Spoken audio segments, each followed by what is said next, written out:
So for me, entrepreneurship isn't just about running my business. I think you've heard from previous lessons. It's really about freedom to do things the way that I want to do them, right? And I think that's the case for many entrepreneurs. It's really about designing a life that is sustainable and fulfilling. And their goal, much like my goal, isn't just how to survive as an entrepreneur, but really how to thrive. And I think that really requires you to be intentional about how you work, how you take care of yourself, and how you stay connected to what truly matters. And so, the first thing I want to talk about is what works for me in terms of establishing work life boundaries. And, I think setting boundaries and much of anything in entrepreneurship, it's not about following rigid rules. Again, that freedom piece, but it's about figuring out what works for you, right? I think everyone has different rhythms to their lives. You have different responsibilities. And I think the key is to set up a system that allows you to work in both kind of productive and sustainable ways. Okay. So I'm going to share three things that have worked for me in terms of setting specifically work life boundaries. The first is really defining my on and off times. So deciding when I'm working and when I'm not. Maybe, for example, for you, you like working in the evenings, but keep your want to keep your mornings free, right? Or maybe you take Fridays off. I think the key is to have a structure that fits your life. For example, for me, I realize I do my best thinking in the mornings. So I block off that time in my calendar, and clients can't book that time. I also want to take my dog for a walk on in the afternoons. I also block that time, and I avoid scheduling those calls um, uh, at those times of the day. Okay, the second thing that works for me is really creating some physical and mental separation.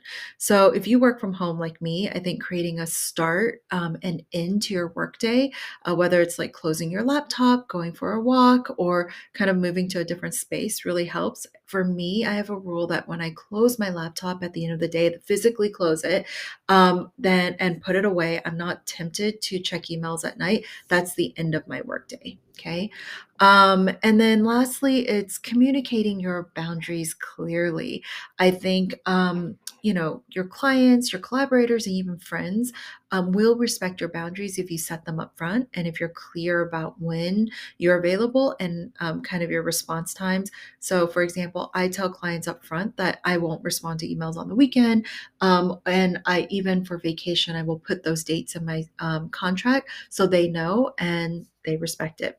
And now, I guess just one thing I want to say about all of this is there are always exceptions to these things I've set out for myself, but really they're exceptions and not the rule.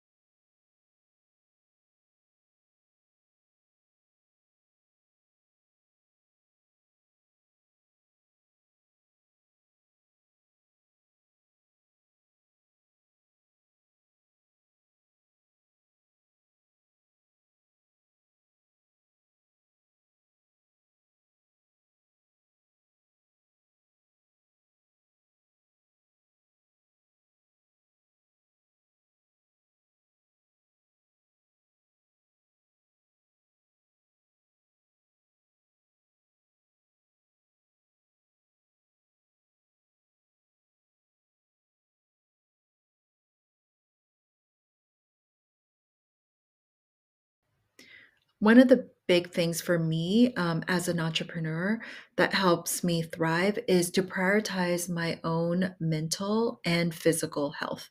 Okay. I think your business only thrives if you do. And prioritizing your well being, I don't think is really a luxury, it's a strategy. And when you take care of your mind and your body, you show up better for your work and for your clients and for the impact that you're trying to make. So some things that have worked for me in terms of prioritizing my mental health without guilt is first I treat my self care as a non-negotiable. Okay, so I kind of put health related habits on my calendar as if it's a business meeting. So I mentioned, walking my dog. I also put when I go to yoga on my calendar so that I'm not tempted to schedule things over that. And clients actually can't schedule things over that. And So that's really one little thing you could do, right? Another is finding small, sustainable habits. It's not you're not going to change your life, overnight as an entrepreneur. So it's really about having small habits, and taking care of yourself doesn't mean you have to do intense workouts or a full day off. It can be simple habits that add up over time. So, for example, I start by every morning by making a cup of tea and enjoying my tea as I'm checking my email. That's the first thing I do. I don't take any calls before I have that cup of tea, right? It might also mean, taking my dog for a walk after lunch, right? Those are things that really make a huge difference in kind of my own mental and physical energy. Okay. And lastly, protecting your mental energy. I think being an entrepreneur, we're constantly making decisions, we're constantly thinking, we're constantly having conversations. So, reducing some of the decision fatigue by simplifying parts of your routine can be really helpful. So, I know this might sound boring, but it really helps me. I have a uniform that I wear every day when I come to work. In the winter, it's one uniform. In the summer, it's another uniform. It's kind of the same combinations of things, right? I also have the same breakfast. I just make sure I have that. It's ready to go. I don't have to put too much thought into it. And some of those things really free up my brain to make decisions for my business in ways that I think really help all of this really be sustainable for my own life. Again, these are things that work for me. I would encourage you to think about what might work for you, especially for this important piece about prioritizing your mental and physical health. So, for me, I think entrepreneurship can be really lonely if I let it be. But the truth is, I think no one builds a business alone. When I think about how I got to where I am today, there's been so much support, and that's been intentional and sometimes accidental or organic. But really surrounding yourself with the right people makes all the difference. And that's what really has helped me thrive throughout the years. So I want to offer you three things that's worked for me about building a support system that actually helps, right? First is finding people who get it. I think not everyone will understand your journey. And so I think it's important to seek out other entrepreneurs, mentors, and even peers who do, right? For example, I joined a small kind of mastermind group, if you will, and having space to talk openly about challenges and sharing kind of things that has worked for each other, kind of much like our E2E community, has really helped me stay motivated and problem solve faster for my business. The second thing that has worked for me in terms of building a support system that actually works is giving as much as I receive. What I mean by that is like networking isn't just about getting help; it's also about offering support to others. I think the best connections come from mutual kind of a reciprocal relationship and mutual generosity.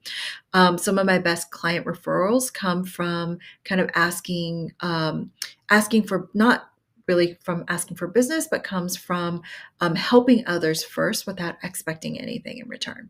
Okay. And then lastly, have people who can be honest with you in your network. You need people in your life who can be real with you and give you constructive feedback, the ones you can text when things feel really hard. There have definitely been days for me when I question everything, and a quick call to a fellow kind of collaborator or entrepreneur reminds me that I'm not alone.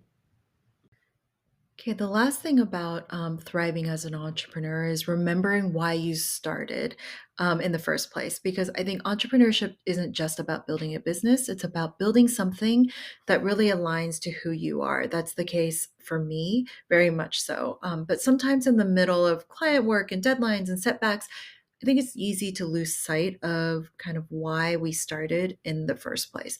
So I think three things to keep in mind to stay connected to your why. Okay, first is creating reminders of your impact. Again, saving messages from clients, screenshots. I have my wall of impact here, right? Um, Next is check in with yourself regularly, right? Entrepreneurship isn't set in stone, right? You have to give yourself permission to reassess and evolve. Remember, progress over perfection so that you are staying aligned with your values. I think every quarter I do a retrospective and I think about what's working, what's not, and what do I need to adjust going forward. And then lastly, celebrate the progress, not just the big wins. If you only celebrate kind of the major milestones, you'll miss the joy and the everyday progress. And that's so important. I make it a habit to acknowledge wins every week, whether it's a great client conversation or it's just following through a personal goal of mine. I try to celebrate those, and that's really helped sustain me. Finally, I think thriving as an entrepreneur isn't just about kind of financial success.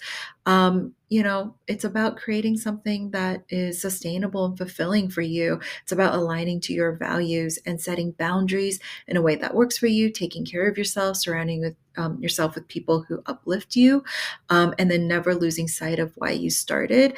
I think all of those help you thrive because when you thrive, your business thrives too.